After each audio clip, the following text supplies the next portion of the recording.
And what's up, everyone? Good evening. I'm Joe DeHoyos. I'm the host of Beyond the Woodline, and tonight I have with me Miss Jessica Jones. How you doing, Jessica? Hey, Joe, I'm great. Thanks for having me on. Man, yeah, it's good to have you on. I love that skull in the background, your picture. Thank you. Yeah, Yeah, that's my trademark these days. is it? Yeah, yeah. We were talking on or right before we came on, and we're having so much fun, and I really appreciate that about you. Um, I was going over your bio, and one of the things that caught my mind or caught my eye was it says Jessica has been a very switched on human since childhood. What does that mean, switched on human? Yeah, switched on human. It can mean a lot of different things, but I mean it kind of means like psychically switched on in a way. Hmm. But it's just being open-minded. Okay, first of all, I think that it's so important to have an open mind. And as a child, my teachers, my pre-K teacher even told my mom, Jessica doesn't think like the other kids. She's Hmm. got such a expanded way of thinking. I see both sides to everything, and I look at things so differently and Yeah. see the world from like a different set of eyes than a lot of people. So I think it's just I've been in tune to a whole other world or something out there. Mhm. I don't know. It's just basically psychically switched on in a way. Mhm. Yeah, just having a different relationship with nature and animals and people and I saw dead people Mhm. and like that kind of a thing. Yeah. So what was that like growing up? I mean, what? I mean, did you understand it or did you not understand it? It was just normal. So there Mhm. wasn't anything there wasn't anything out of the ordinary for me. It was just I don't know. I had a great childhood. I had a lot of fun. So Yeah.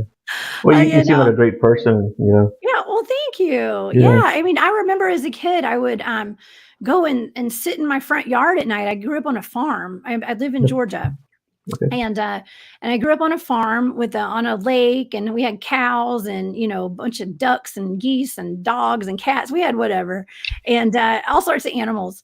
But I would sit outside, and I would love to go out there and just lay on the ground, take a little blanket, and watch the sky for UFOs.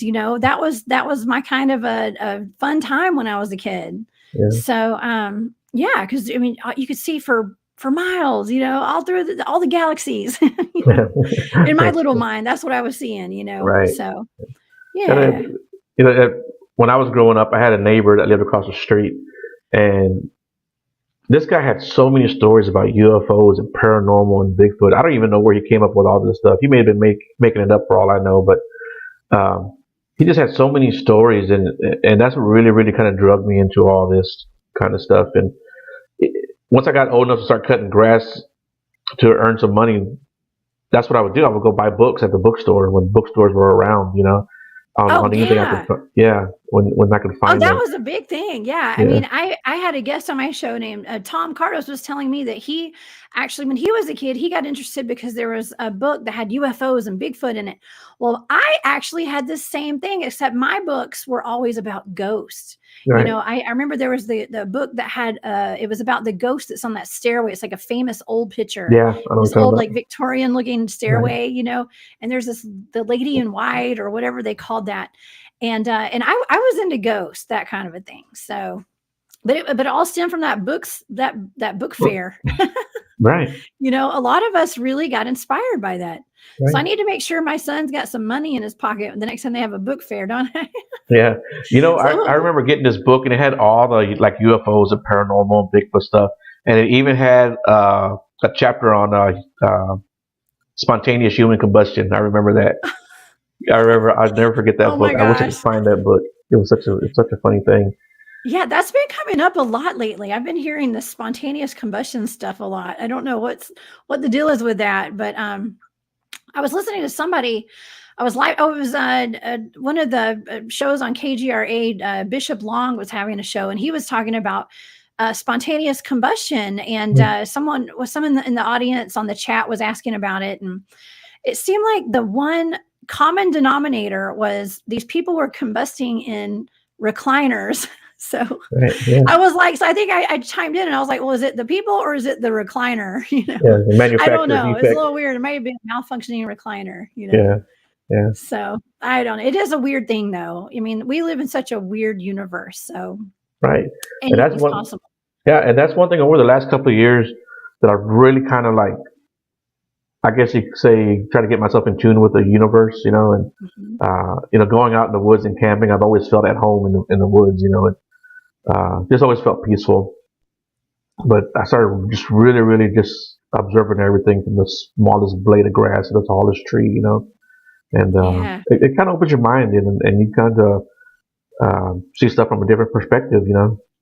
You do. It's so important that everyone, if you can, get out into the forest, go to the woods, go to the park, get out in nature as much as you can, because there's just, it resets your entire being. Okay. Right. But it wakes you up spiritually. It really does when you get out in the woods. So I try to spend as much time as I can out in the woods.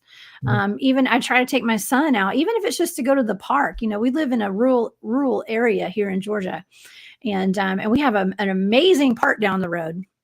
It's a few miles down the road, but I mean it's just trees and woods everywhere, and it's a great place for the kids to go play. Just to reset, even for the day. Mhm. So, what Yeah. field did you get involved in first? Was it paranormal? Was it Bigfoot? What did I get into first? Is Right. that what you Yes. asked?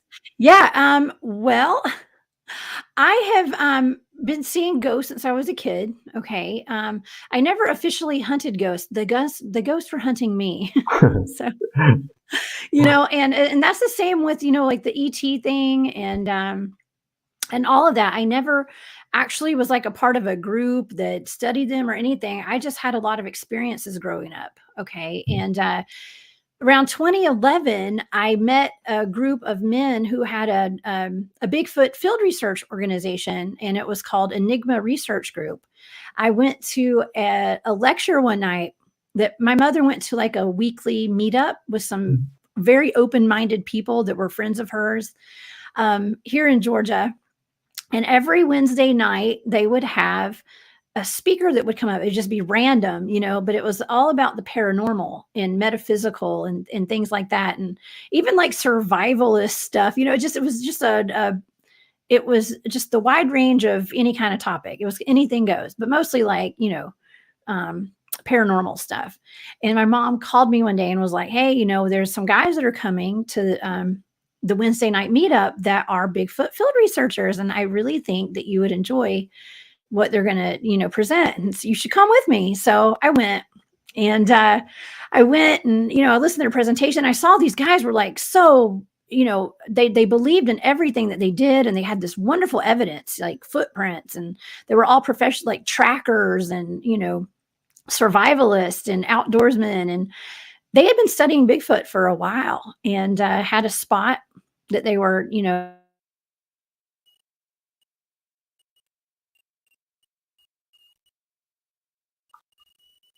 Well, looks like we lost her for a little bit there. here I am. Okay. So, yeah, I just wanted to make sure that I wanted to know that Bigfoot was real. So, after the lecture and everything, I went up and was asking them some questions, and they said, "Well, hey, we're having an expedition. Why don't you come with us?" And I was like, "Oh, okay, sure. Why not?" And yeah, a couple of months later, I was in the woods on an expedition, and yeah, I can tell you, Bigfoots are real. Yeah, I learned that weekend there's a lot of stuff in the woods that's not just Bigfoot. That's Right. very real. Right. Yeah. But yeah, I joined their team. They asked me to join their team at the end of the weekend. We had some major events happen that time that over the weekend. And I've been doing it ever since. So yeah, I get out in the woods as much as I can. So that's how the Bigfoot thing started. So, Yeah. what's some of your most compelling experiences? Oh man, you know what? The biggest experiences I've had are not even necessarily Bigfoot. It's actually more of um like UFO ET stuff of all Right. things. So, we go out there looking for Bigfoot, and then there's like a whole range of all this other stuff that goes on. Yes, Bigfoot and on. Hey, Connor. Yeah, I've actually been up near where he lives. I've been down to Florida. We research all over the South. And I actually research with people from all over the country. But yeah, I mean, I've had such a crazy wide range of experiences. I mean, I actually go with teams to I go with Oxford Paranormal Society out of Oxford, Alabama. I've done some haunted house cases with them and whatnot, so that's kind of fun. You know, every time I'm out in the woods, almost every single time we have orb activity. Okay, Mhm. so I can't even put my finger on one thing that's like super crazy. Well, I mean, I Right. can actually, I can. I'll tell you the one thing that scared me. The one time I've ever been really scared. We were in base camp, and something ran through our camp behind our tents, and it screamed. And it was I've heard Bigfoots make noises and whoop and whistle, and Right. the typical Bigfoot stuff. This was not a Bigfoot noise. It was like a scream that I've never heard before in my life. And everyone in camp, we were just all in shock. Like, what is that? You know, I've been inoculated to all of this high strangeness for a long time. So I don't really get scared. Right. But I was very startled that night. It was very, and then we all finally turned in for the night. Our tents were pelted with acorns and rocks. So Oh, all night, yeah. we didn't Huh. get a wink of sleep that night. Yeah. But yeah, something ran through, and it was within feet of me. I couldn't see it, but it sure did scream right at us. So yeah, it was one of those things where like it's like an animal. It's not an animal, and it's not a human. It's just something we don't know what it was. What But was the rest of the group like? Were they scared too? we had our faces were kind of like this. We're like, what is that? Yeah, we're just like, oh, well, it is what it is. I mean, we experienced a lot of weird stuff, but something that close to where I sleep at night is not that fun. Right. Out in the woods.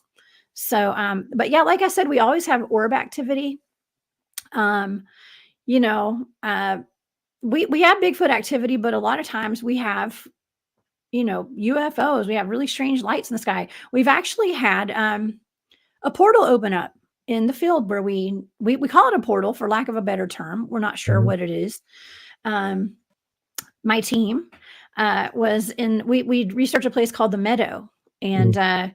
my friend, who's one of my teammates, Trey Hudson, wrote a book called The Meadow Project: Explorations into the South Skinwalker Ranch, and that Mhm. is about our team's research that we've been doing for the past few years at this one particular area here in the South.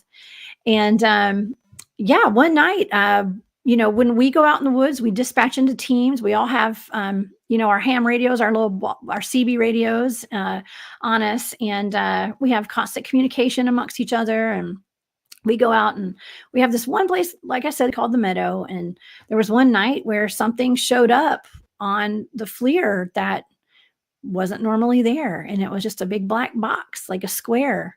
Mhm. And some of my teammates were sent into it, and the whole environment changed. And and then they had enough wherewithal to walk out. And yeah, and then the thing kind of moved and it disappeared. So Oh, man. lost radio contact with them while they were in there and all that kind of stuff. So it was really odd.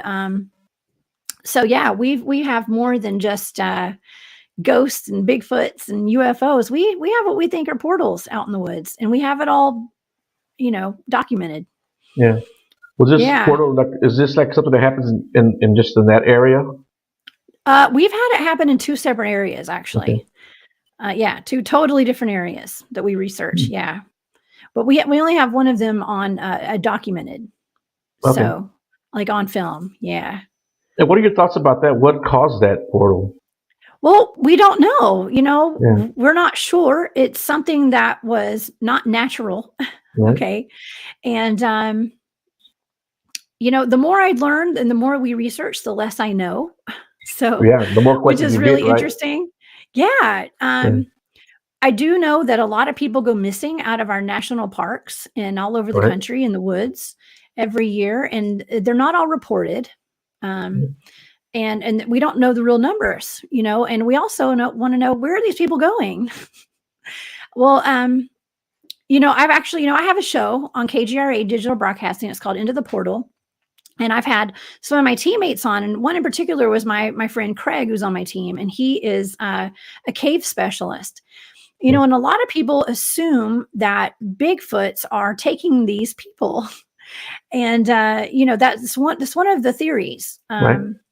It could be serial killers out there. I mean, you don't know. It could be people that just kind of go missing. But if you've read that David Plata series, Missing 411, you'll know that he only documents the really strange disappearances, which there are plenty. Right. Where there's no trace, like the people's footprints and everything just vanished out of thin air, right? Well, we have a possible solution. Like maybe this is where these people are going. If my teammates lost contact, there was a radiation spike in that, we measure everything. We have all the equipment, out there in the woods. Perhaps these people are walking into these cubes. Yeah. And they're disappearing, and so to us, we believe that could be like a portal. Where does it go? I have no idea. Right. We don't know. I'm not sticking around to find out. Yeah, and if the portal itself can move, maybe the people aren't necessarily walking into it as much as it's, scooping them up, basically. Yeah, exactly. Yeah. Yeah. We don't, like I said, the more we're learning, the less we know. But that's why we also we don't disclose our research areas, because we have to maintain the integrity of our research, and I totally get that. Because there's when you're dealing with things like that, with this black cube that showed up, and there's a chance that people are going missing because of this. Like it'd be nice to learn more about those cubes, right? And if we're giving our location away and everybody's out there trying to find them, then the research will go down the drain. Yeah. Eventually, Yeah. Like here in the San Luis Forest, there are 3 or 4 well-known areas. But I've been lucky to stumble across one area in particular here recently. A friend of mine actually had an encounter out there. He was part of a paranormal team, and he went out there and had an encounter with a Bigfoot. They got pretty aggressive, and so that spot's pretty much a secret. We don't tell anybody about it, just mainly because everyone is going to wind up going out there, and someone's going to wind up getting hurt, and we don't want that.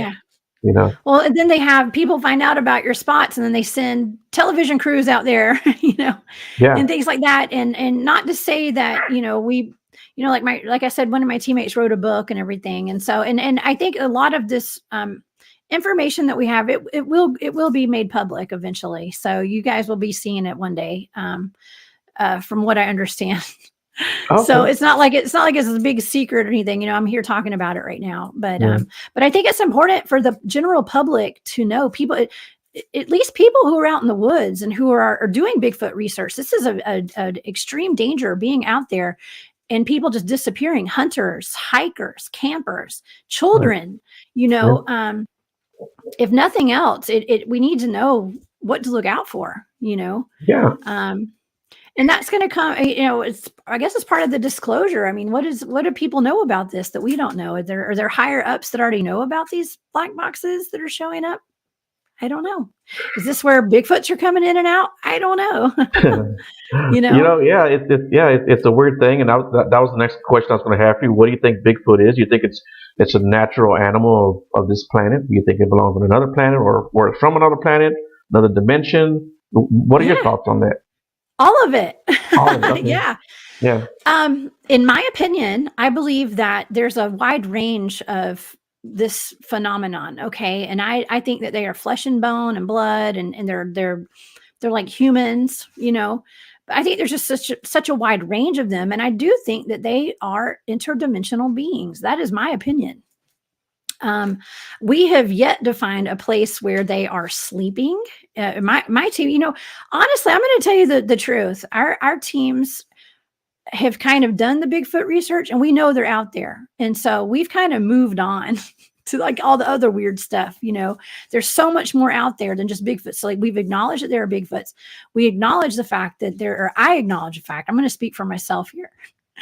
It's, that we don't know where they're sleeping, or where they're bedding down. I know people say they find bedding. Well, we know how to make debris huts, and and I know that a lot of survivalists go out, and Boy Scouts, and just groups of campers. They go and, bored campers go out there and bend trees and stuff. And so all the tree bends and the bedding and all that kind of stuff. Some of that can all be explained away by being just Boy Scouts or campers or survivalists and stuff out there. I haven't found any place that I think is a bed for a Bigfoot out there. I'll just be honest with you. Doesn't mean there's not any. It doesn't mean that. It just means that I haven't seen it. I've been out in the woods for almost 11 years doing research. So, so where are they going? We're seeing these footprints and they just disappeared. The footprints stop out of thin air. Like they just disappeared, Right. They're not going into caves. They're not going, I don't know. They're disappearing into thin air. So yeah, I know and I see that there's more of a paranormal manifestation aspect to these things than what a lot of people give them credit for. Yeah. Well, Yeah. and in my opinion, I think that there is a flesh and blood Bigfoot out there. I do, and I I think they're think all that flesh and blood, actually. I think they all are. I just think that I have been getting a lot of information lately. Since I started my show, I've been connecting with a lot of very interesting people, and I have a lot of very interesting people on my teams that are very smart. My brain is kind of overloaded with information right now on Bigfoot because I know my research, I know my team's research. I believe that they're flesh and bone. They're three-dimensional beings, but I think that they're able to go into another dimension as well. So how that works, I have no idea. I don't know. We're learning though. We're learning. Trying to wrap my head around everything right now. Yeah. But yeah, I think that they do come and go out of, from one frequency to the next. Maybe they're always in here, but we as humans cannot see them because we're not on that frequency that they're on. Maybe it's the way that our eyes work or, the way that our ears work and all that kind of stuff. Maybe that's why we can't sense them as much. We talk about the Bigfoot's cloaking. Right. And I believe that I've experienced that in the woods before. How does that work? Well, maybe it's just on different frequencies that we're on. And maybe some people are able to pick up on frequencies that other people can't pick up on. Yeah. And maybe these Bigfoots are living on just a slightly higher or slightly lower frequency than what we're on. What about like the whole mind speak thing? Have you ever experienced that? Yeah. Well, I mean, I do remote viewing, and so we do. Sometimes it's hard to distinguish what's mind speak and what's in my head. So. Yeah, but we have experienced that before. My team's all experienced. A lot of people on my team have experienced that. Yeah, I mean, I have experiences where it's almost like you get a warning in your head, like, stop, don't come near any further, and that kind of stuff. It's like full body, experience of the Bigfoot phenomenon out there. Yeah. Yeah, It's weird, right?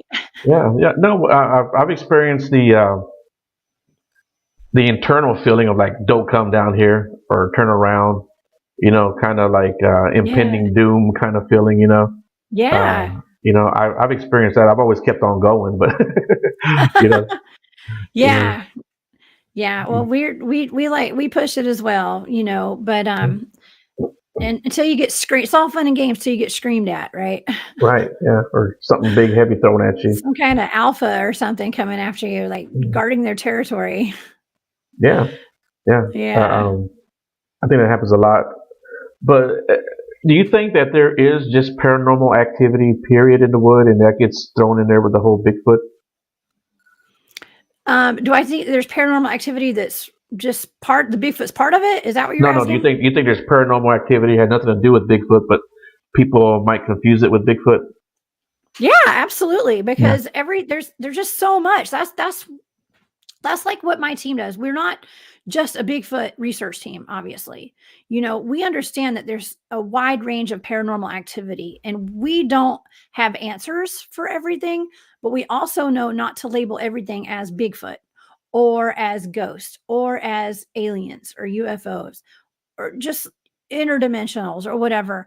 It's just easy to put a label on something. And also, when you're out in the woods or even at your house or wherever, you really don't know what you're interacting with. It's just like when people use a Ouija board or whatever, and you don't know if you're talking to Aunt Edna or you're talking to like a demon or something.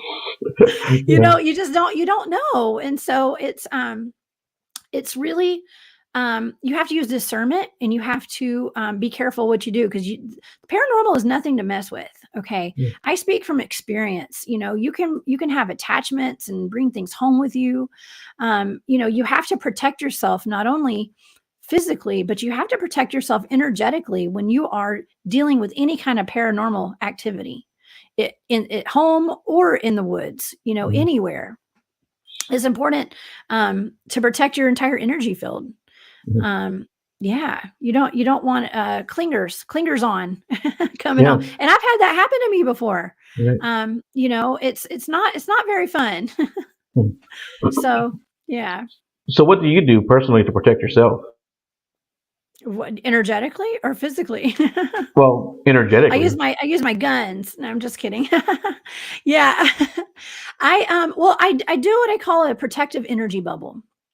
That's number one. That's one. Well, actually, number one, I pray. Okay.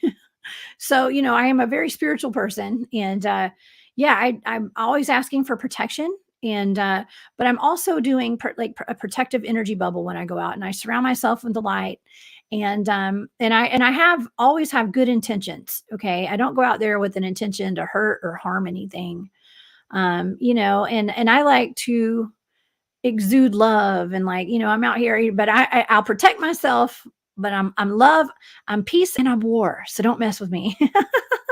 you know um yeah, that kind of stuff. I just, like I said, the protective energy bubble, that's something that everyone should do. Okay, no matter if you're a ghost hunter or a Bigfoot researcher or whatever, always put a protective energy bubble around your entire body when you go out. Yeah, and that's exactly what I do. That's exactly what I Mhm. do. So yeah, it's good to hear that somebody else does it too. Yeah, well, you Yeah. you kind of have to, because Yeah. I was out in the meadow one weekend, and I came home, and my son was playing around and on my elliptical machine.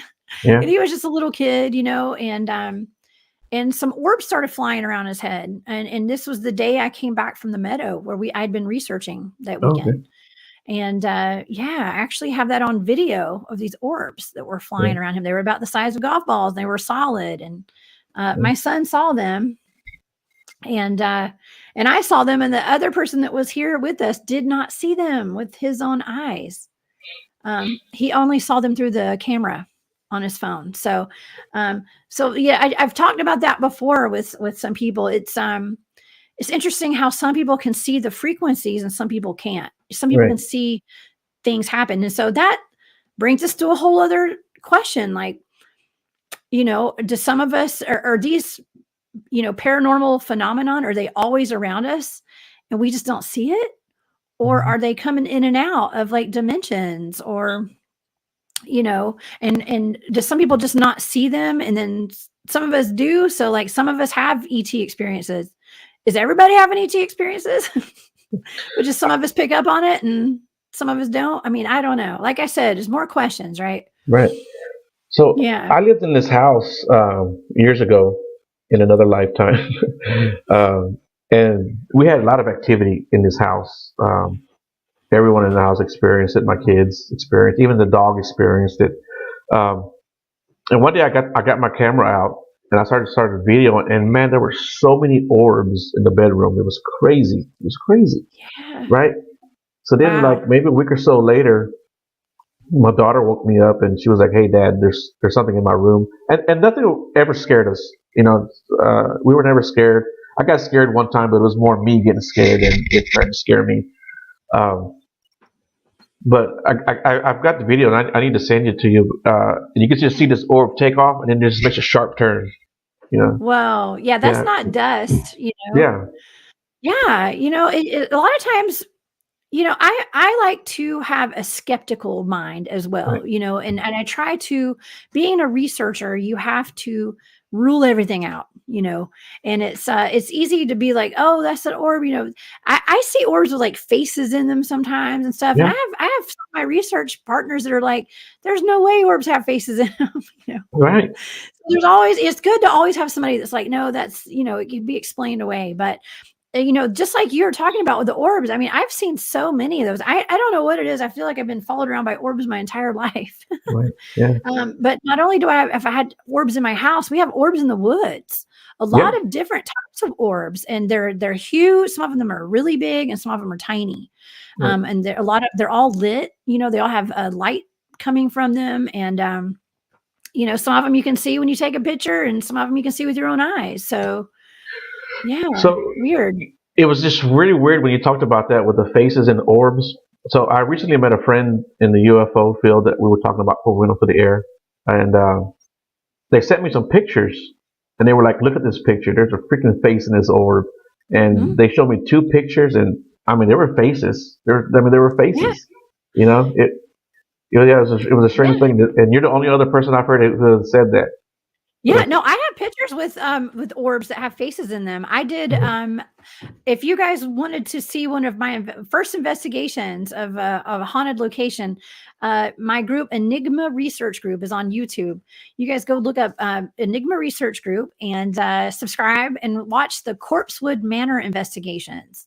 So Right. there is a piece of land that's up in North Georgia near where I live. It's about an hour or so from where I live. And it's called Corpsewood Manor. Two men back in I guess it was in the 70s, were brutally murdered there. And they had built a house. They called it the castle in the woods, I think. And these guys were known Satanists. Okay. And so they call this Devil Worshippers Mountain. And people go there to this day. Like the place, they built this castle in the woods with their own hands, with bricks that they made themselves. And they used to have these parties that they had drug-ridden parties and stuff up there, and the whole community knew about them. Somebody went up there to go rob them, and they ended up murdering these two men and their dogs. And it was a big story. They had ties to Anton LaVey and were friends with him. They had famous people there and stuff. And Okay. it was wild. But anyways, long story short, people go up there and have seances, and people do rituals up there. And it's a very spooky place. The land has seen Civil War battles, land disputes with the Native Americans up there and all that stuff. It's just, there's blood all in the land up there. It's really bad. And yeah, I took pictures up there with my camera, and there were orbs that absolutely had faces in them. So yeah, I don't care what anybody says. There's faces in those orbs. So Right. I know what you're talking about. Yeah.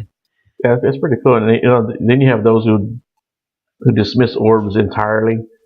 And that's fine. Yeah. It's fine. That's fine. I'm Yeah. not here to prove anything to anybody. Right, yeah. It doesn't matter to me. Yeah. So that was let's talk about that. That's like one of the questions I like to ask too. What is your goal in this field, whether it's UFO, paranormal, Yeah. Bigfoot? What is your goal? I never meant to ever talk about this publicly, really. And I honestly just do all this for fun and on my own. And so, my goal is not to like hunt them or, prove that they're there. We can give people the proof if you want it, but my team is not really, I'm a member of several different teams, you guys. So, one of my teams, yes, we are there. We have the evidence. We can prove it to you. My other teams, we have evidence, but it's not like stuff that we're getting and compiling to expose to the public. It's not that kind of a team, So my goal is more to communicate and to experience them and to see their existence on my own and to just be enmeshed in their environment and get to, just get to know what these creatures, these beings are, and I think I've done a pretty good job of it so far, but it's not to prove, that's not my job. I am here to tell my story. If anybody wants to hear it, that's fine. I recommend everyone watching this tonight, if you hadn't already, go get you some hiking boots get a backpack and a water bottle, and you take your little booty to those woods, and take a friend. Don't ever go alone. Don't ever go alone in the woods, you guys. And always let somebody know where you're at. Always protect yourself. And if you need to, take one of those GPS spot things, in a satellite phone. But yeah, go have some fun in the woods. Go do some whoops and some wood knocks and stuff, because you might be surprised at what kind of response you get. Yeah. So yeah, but it's not to prove anything. It's really just to go. I just like to have fun and experience whatever's out there. Yeah, that's what I tell people too who might not even be able to get out to the woods for whatever reason, or who might not be able to go to a haunted location. Walk outside your door and just look up in the sky at night. Look up in the sky during the Exactly. daytime. Look up in the sky Yeah. during the daytime. I've known That's so many people who have seen this craft in the sky in the daytime. yeah. Um, I just go love out there and that. take a look. Yeah. Yeah. I mean, I say that all the time. Get outside, just walk outside and look to the sky. Always just look to the sky. You're gonna find, there's a lot of satellites and stuff that you can confuse for Right. UFOs, but there's also a lot of UFOs. It's you would be surprised at what you can experience just in your backyard, no matter how small your backyard is. Okay. I've known people who have gone like this to the neighborhood pool, and they were like, Uh-huh. "Holy shit!" They looked up in the sky and they saw something flying, and ran home and grabbed their camera or their camcorder, and you got to look up, or else you'll never see anything. You walk outside, and smoke a cigarette, or smoke whatever you smoke, and look up at the sky, man. You're gonna see Yeah. something. Just get off your phone. Yeah, get off your phone. I was at my friend Walter's house. He's the guy who said he's from Valhalla Paranormal. This guy, I don't know if he's still with us or not, Hey. but we were actually out doing some Bigfooting, and he's actually the guy who had the aggressive encounter. So we went to his house, did some Bigfooting. We came back to his house. We were in there for a little bit talking and bullshitting, and we came outside, and I looked up and we seen these two lights going at each other like this, and they got close and they just did circles, and then they took off in the other direction. Yeah, I was like, Yeah, that's cool. that wasn't a plane, that wasn't a satellite, Exactly. and we both Yeah. saw it. And I tried to grab my phone and record it, but it was at night, and Yeah. I mean, our phones, it's like when you try to take a picture of the moon, it's like a little pinprick, It's like the yeah, moon could be as huge as you've ever seen it, and it's going to be so tiny on your phone, isn't it? it's either going to be What's the so deal? tiny or so bright. Yeah. Yeah, It's like all smeared, like you got fingerprints on your phone, so it's just a big blur, yeah, So yeah, I always try to I don't even take moon pictures anymore. yeah. You need a good quality camera for that. You do, yeah. Yeah, You yeah, do. absolutely. So, like, what got you into the UFO field? Well, having experiences got me into Yeah, it. I mean, like I said, I just kind of stumble into everything. It kind of finds me. I don't go looking for it. yeah, Um, that's kind of how all of my experiences have always happened. Is it's just stuff that I've experienced. yeah, Like I said, when I was a kid, I used to go watch UFOs in my backyard, my front yard. right. Um, so I had one major UFO experience. The first night that I ever went out, well, it wasn't the first night, but the first weekend that I ever went on a Bigfoot expedition with my team. I had low flying UFOs flying over my head all night. So Mm. during one of our night outings. So yeah, really interesting stuff. Yeah, Uh, let me reply to this guy real quick. I don't know who you are, Facebook user. You said they were watching y'all, Joe. I believe that so much because within the last, 4 or 5 months, I got into the UFO thing and had so much crazy stuff happen to me. And we and Jessica were talking about that prior, and I kind of believe that. I've had a lot of yeah. experiences, in the last several months with the UFO stuff. So, that's possibly true. But Oh, anyway, it's 100% true. No, they yeah, see you, we see them, and they see us. yeah, Absolutely. And it wasn't until I started researching aliens and alien abductions that I started having more contact with aliens that I know of. I mean, I might have been having contact since I was a kid. right, I wasn't aware of it. right, But I became visibly and physically aware of it after I started reading books like let's see, The Threat and I'm looking over at my bookshelf right now. Mhm. Communion and any Yeah. kind of books about alien life and alien abductions, all that. I've got a whole bookshelf over here of books. And it was when I was our entire team started reading about alien abductions. And lo and behold, I'd wake up at night after I started reading those and I'd have aliens in my house, in my Right. bedroom. So yeah. Um, now did I manifest that? I don't know. Had they always been there and I just didn't know and I wasn't on that frequency? Right. Maybe. I mean, I don't know. I do know that I quit reading those books immediately. Yeah. And Well, I shut the door on it and I quit having activity after that yeah. in my house. Well, I think for me, I did kind of manifest it to a degree, but I think having um, knowing somebody in the UFO field, helped me out in that area. But I was like meditating to have an experience shortly after that happened. Uh, You can absolutely do that. Yeah. yeah. I was actually I spoke at Camp Disclosure in Georgia last year. And a bunch of us, a lot of the speakers, a lot of the people that were there that were speaking on UFOs, disclosure and all that fun stuff. We all took one of the nights. So we were there one of the last nights that I was there, actually. This was up in the mountains of North Georgia. One of the last nights, we all went out on the lake and sat on the dock. And we were just talking and having fun and looking at the beautiful night sky. The stars were out in full force that night. And we all collectively decided we would think about it and try to call in a spacecraft. And lo and behold, the minute we started doing it, within the minute, I mean, it was within seconds, a huge shooting star shot right over our heads. So I can't say it was a spacecraft, but I don't know. It was really cool. So I mean, and I do know people that can call things in, and which is kind of dangerous, by the way. Yeah, once you start calling them in, you might not get rid of them. You got to be Right. careful. I have a story I could tell you. Yeah. Well, let me tell you this. I've told a story before on the show, so I hope I'm not boring anyone. I was fishing in Galveston with another gentleman, and he points up to our left. He says, "Hey Joe, look up there." He said, "What's that?"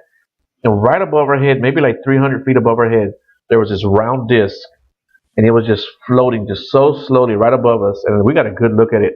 I mean, it was, like I said, 300 feet above our heads. And we watched it for a good 5 minutes till it like disappeared down the Oh, coastline. wow. Yeah. And that was but that was the craziest thing that had happened to me up to that, up to until that Yeah. time. Yeah. No, that's pretty cool. Yeah. No, I just, I try not to call things in. It's just like using a Ouija board, right? Like we talked about that earlier. You just don't know what you're getting, right? And there are people that I'm aware of that have attempted to call in spacecraft and whatnot, and they think it's fun and cute until the kids start not waking up for school in time, that during the week, and um little faces of aliens are looking in their windows at night, and things like that. It's all fun and games till it starts affecting your entire family. So just be aware of that, you guys. Be aware. Don't call things in if you don't know what you're doing. Yeah. Yeah. I was definitely warned about that. Yeah. You know, it, I don't talk too much about it, but I've certainly had things happen here at the house, and so I'm careful with what I do now with that. Protective Yeah. energy bubble, right? Yeah. There you go. Yeah. Um, Yeah. what do you think about the owl connection? Yeah, I think that I think owls are Look at this, right on the can money. be like a screen memory. Yeah. It's basically I think a lot of times owls are used as like a screen memory. Okay. When you're having an abduction experience. I have a cousin who had an experience like that, and his mom. So yeah, it's pretty cool. I don't know. Do you have an experience with an owl? I have quite a few ever since um, ever since my induction into this UFO field. That's all I'll say. To that, I Uh-huh. don't. I don't get personal. Um, so shortly after being told about UFO, well, aliens popping up. I woke up in the middle of the night and I heard this whole this hum. Uh, I heard this hum, and in that hum, I was hearing a hoot. Hoo hoo hoo. I was hearing it, Yeah. and it's been driving me crazy, just absolutely crazy. And then one day, I come outside, and my neighbor's outside, and she's like, "Hey, do you hear those damn owls at night?" And I was like, "Yeah, I hear them." And she goes, "Where in the hell did they come from?" She goes, "I used to never hear them." I said, "Yeah." So I don't. I said, "I don't know," but yes, yeah, they're Oh. around. Yeah. So So you had now, never had owls out there before? They just kind of showed never. up? Interesting. The other night there was 4 owls outside, and I got them on. Wow. I recorded them, and I finally captured them on camera and on the audio and video, and I was so happy. And I sent it to my friend, and I said, "Look at this shit." I said, "I finally found those damn owls." And my friend was so happy.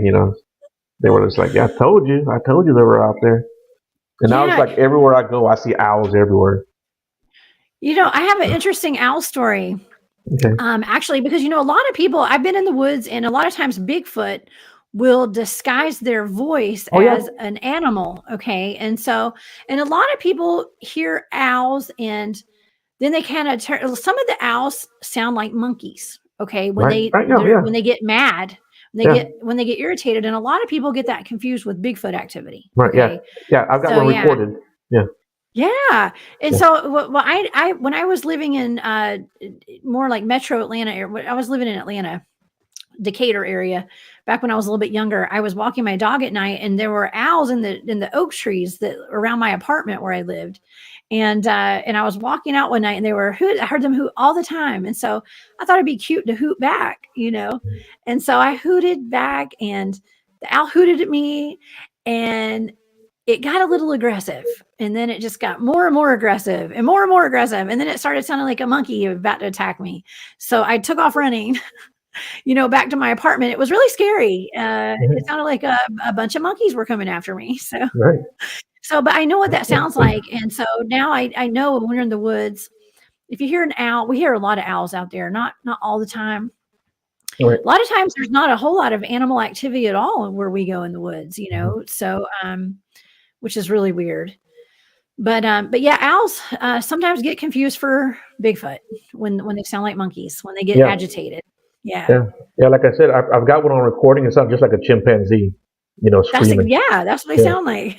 And when I first heard it, I mean, I ain't gonna lie. It was me and my friend Shane, and my friend Armando, who recently passed away, and we were all like, "What the hell was that?" But Wow. that was pretty funny. And I have another owl recording that I'll send you. It's an owl, and then it sounds like something mimicking an owl. You know, Yeah. yeah, Yeah, yeah, I've heard that. I've actually heard them. It's like it starts off sounding like a particular animal, and then they keep it going for a minute, and then it's almost like they start laughing. It's like, whoa, yeah, like they. yeah, It's like, and then it sounds more like that's like a samurai speak, or you know what I'm talking about? right, How the right, Sierra sounds. right, Yeah, they start sounding like that. I mean, I've heard some really weird stuff. yeah, Yeah. It's not always, but occasionally we get some really weird vocalizations out there. So, yeah. yeah. Like a long time ago, and this is probably maybe 2015. We were walking in the woods, and my daughter was ahead of me. She was maybe 25, 30 feet in front of me, and she had her earbuds in. Kid listening to the music. And I was calling her. I was like, "Nat, Nat," and she couldn't hear me because I heard people coming, or what it sounded like people. I heard voices.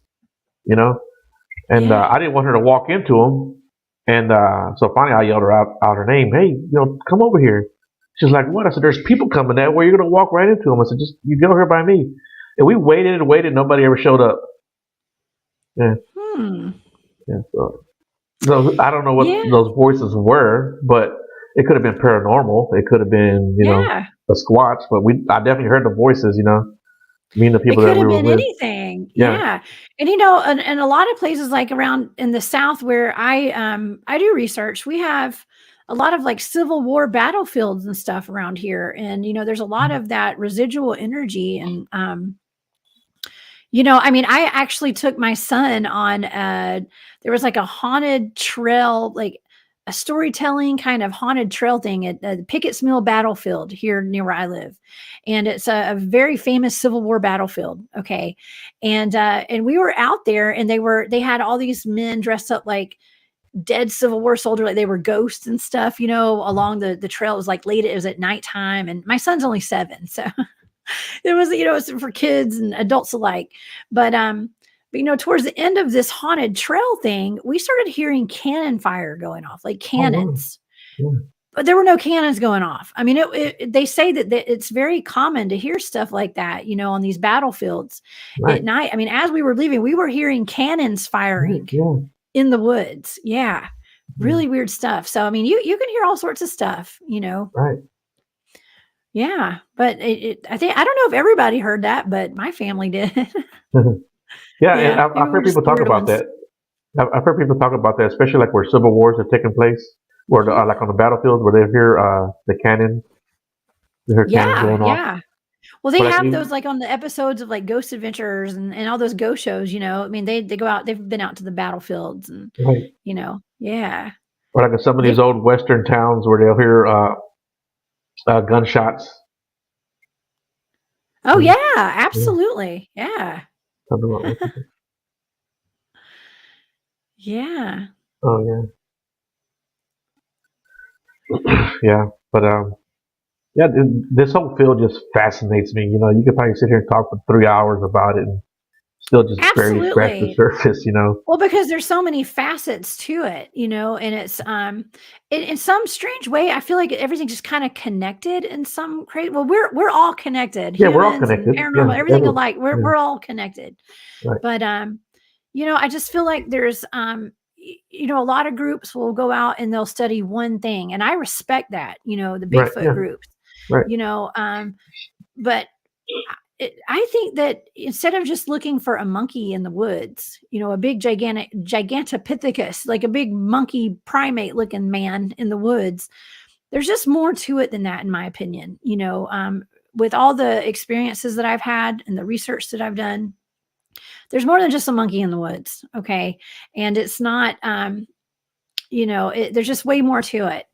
And there's just too much of a paranormal metaphysical aspect to it.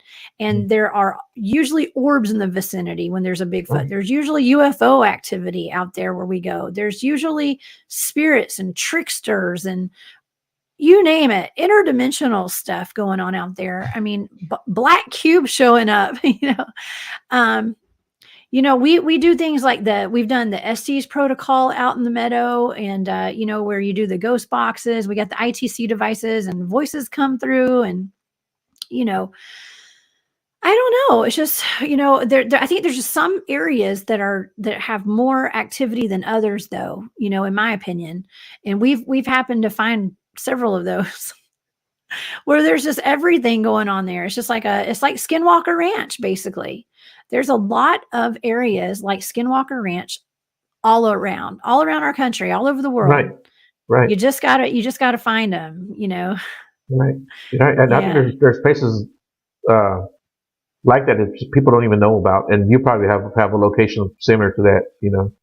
we do. Um, We have yeah, several of those locations yeah, actually. Yeah. yeah. I think there's Yeah. a couple of spots like that. Um, in the San Houston Forest, actually. So yeah, Yeah. I yeah, mean, I would not recommend that my friends go camp there. I would not take my child there.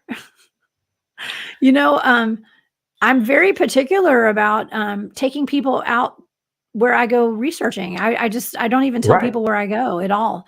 Yeah, Um, it's yeah, just too dangerous, yeah, So that, but I mean, to the normal everyday person, they may not even know that anything's going on. A lot of people go camping and they go drink and they don't pay attention to their surroundings. They have a radio on and crank right. up that music and Yeah, and have generators running and all that kind of yeah, stuff. Well, if you just take the time to sit down, build you a campfire, I'll let y'all in on a little secret. You don't have to go wandering through the woods. Just sit in base camp. Just yep, set up camp, sit there, and the activity will come to you.